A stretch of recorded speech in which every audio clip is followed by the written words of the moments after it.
The third season opens with Heron gravely wounded, reflecting on his past and his relationships with his mother, Electra, and brother, Seraphim. Determined to continue the fight, he taps into his divine powers to heal himself. Meanwhile, Gaia, disillusioned by the gods' failures, releases Typhon to restore balance. Typhon's rampage leads to the deaths of Ares and Hephaestus. Gaia confronts Heron and Seraphim, offering them a chance to prove their worth. Typhon and the Furies advance toward the underworld, prompting Hades and Persephone to protect their children. Gaia approaches Kronos in Tartarus, informing him of Typhon's release and the need to re-establish order. Persephone sacrifices herself to delay Typhon, allowing Hades to secure their children's safety. Hades hides them in the cave, inducing a deep sleep to protect them. Despite his efforts, Persephone is killed by Typhon, who then frees Kronos. Regaining his scythe and Hades' bident, Kronos restores his full power. Demeter mourns Persephone's death, and Hera seeks her aid to free Zeus. Kronos liberates the Titans, proclaiming their intent to reclaim their dominion. The Titans ravage the underworld, and Kronos demands Zeus's location from Hades, who refuses. In retaliation, Kronos casts King Rhadamanthus into the abyss, threatening to do the same to Persephone's soul. Kronos casts the souls of Ares and Hephaestus into the abyss and threatens to do the same to Persephone's soul unless Hades reveals Zeus's location. Hades resists. Suddenly, Aeacus appears, claiming to know where Zeus is imprisoned. Kronos, accompanied by the freed Titan Atlas, follows Aeacus to Erebus. Upon arrival, they discover the real Aeacus already imprisoned. The guide was Hera in disguise. Hera and Demeter have already freed Zeus, thwarting Kronos' plan. Meanwhile, Seraphim brings the wounded Heron to a hidden refuge where he was once healed by Gorgo. Using hellebore petals, Seraphim heals Heron and proposes retrieving Harmonia's necklace to barter with Charon for Gorgo's passage to the afterlife. Kronos intensifies his campaign against the Olympians. He dispatches Titans to desecrate Zeus's temples, aiming to erode the god's influence. The Titaness Thea advises seeking Hecate's torch to locate Zeus. In a bold move, Kronos attempts to cast Persephone's soul into the abyss, but Hermes intervenes just in time, rescuing her and bringing her to Demeter. Determined to rally the gods, Hera returns to Olympus during the funerals of Ares and Hephaestus. She urges the deities to unite against the Titans, receiving a mechanical arm crafted by Hephaestus as a symbol of their renewed alliance. Elsewhere, Heron and Seraphim are ambushed by Titan followers who summon Typhon. Alexia and Kofi arrive, equipped with invisibility cloaks from Athena, and fend off the attackers. Heron persuades his companions to assist Seraphim, believing he may be the prophesied warrior destined to save Olympus. In their quest to retrieve Harmonia's necklace, Heron, Seraphim, Alexia, and Kofi venture into the dense forests where the Maenads, frenzied followers of Dionysus, reside.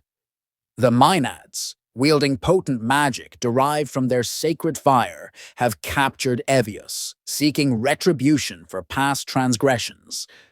As the group confronts the Maenads, Evios reveals that extinguishing their fire would nullify their powers. Heron harnesses his divine abilities to douse the flames, rendering the Maenads powerless. In exchange for their lives, the Maenads agree to guide the group to the Oracle, the severed, yet still prophetic, head of Orpheus.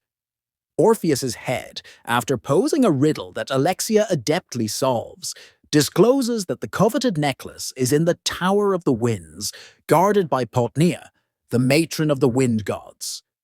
He warns that confronting Potnia will demand immense sacrifice. In their quest to retrieve Harmonia's necklace, Heron, Seraphim, Alexia, and Kofi arrive at the Tower of the Winds, home to the wind gods. Upon entering, they discover the decaying remains of the wind deities, victims of a malevolent force. Suddenly, Potnia, the matron of the wind gods, attacks, possessing each member of the group in turn. Remembering Orpheus's warning, Alexia deduces that Potnia's power stems from the tower's numerous mirrors. By shattering these mirrors, they weaken her hold. In a final confrontation, Kofi sacrifices himself by dragging Potnia into the tower's flames, ensuring the group's survival. Alexia secures the necklace, but the loss of Kofi deeply affects the team, leading Evios to part ways, unable to cope with the grief.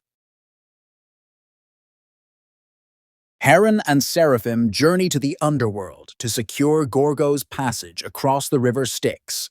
They persuade Charon to ferry her soul in exchange for Harmonia's necklace, but Gorgo hesitates, unwilling to leave Seraphim behind. To ease her departure, Seraphim reveals his demonic form and offers her the waters of Lethe to erase her memories.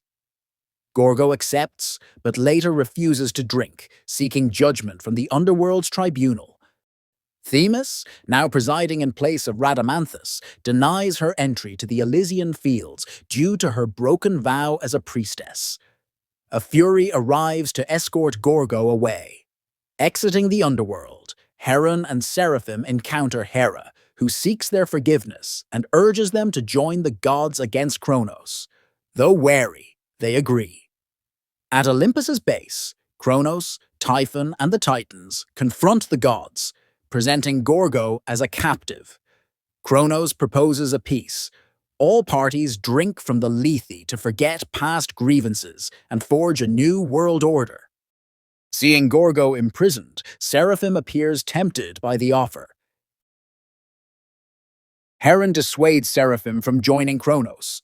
Hera proposes a duel between champions to settle the conflict between the Olympians and Titans, which Kronos agrees to. Heron and Seraphim represent the gods, while Typhon and Kronos stand for the Titans. Despite Demeter's confession of severing Heron's life thread and her offer to fight in his stead, Heron accepts the challenge, acknowledging his destiny. The battle is fierce.